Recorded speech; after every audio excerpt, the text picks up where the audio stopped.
এক বন ছিল, সেই বনে অনেক পশু পাখি বাস করত। তাদের মধ্যেই একজন ছিল এক চতুর শিয়াল। তার নাম ছিল টনি।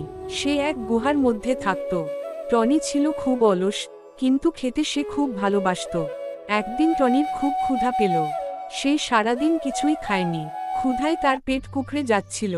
তখন সে খাবারের খোঁজে বের হলো। বনে ঘুরে ঘুরে ক্লান্ত হয়ে পড়ল, কিন্তু কোথাও কিছু খুঁজে পেল না। তখন তার বন্ধু বাদরের সঙ্গে দেখা হলো। তারপর, কি বন্ধু, চললে কোথায়? এই খাবারে খুঁজে যাচ্ছি। এই বলে সে জঙ্গলের পথ ধরে খাবারের খোঁজে গ্রামের দিকে আসে। গ্রামে তো চলে এলাম। তারপর সে গ্রামের এদিক ওদিক খাবারের খোঁজে ঘুরে বেড়ায়। সারাদিন তো ঘুরে বেড়ালাম, একটা কি খাবার জুটবে না? তাহলে কি আজকেরও সারাদিন না খেয়ে ঘুরে বেড়াতে হবে? কি জানি কপালে তাহলে কি জুটবে আজ। হঠাৎ তার চোখ পড়ল একটা খামারে। শিয়ালের জিভে জল এসে গেল। আজ মনে হয় ভগবান মুখ তুলে তাকিয়েছে, একেই ধরে চিবিয়ে খাবো। আরে শিয়াল বেটা, তোকে দেখাচ্ছি মজা। হ্যাট হ্যাট।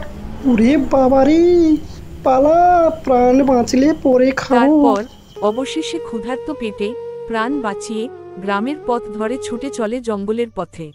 ভাগ্যিস একটু জোরে বেঁচে গেছি, না হলে আজ নির্ঘাত প্রাণটা জঙ্গলে যেত। পৌঁছে প্রাণ জুড়ায়। তখনই তার বাদর বন্ধুর সঙ্গে দেখা হলো। কি বন্ধু, হন্তসন্ত হয়ে ছুটে এলে কেন? কি হলো? খামারের মালিক আজকে মার খেলে নাকি আজ?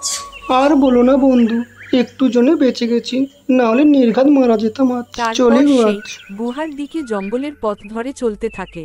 অবশেষে টনি ক্ষুধার্ত পেটে গুহার মধ্যে ঢুকে বসে পড়ে।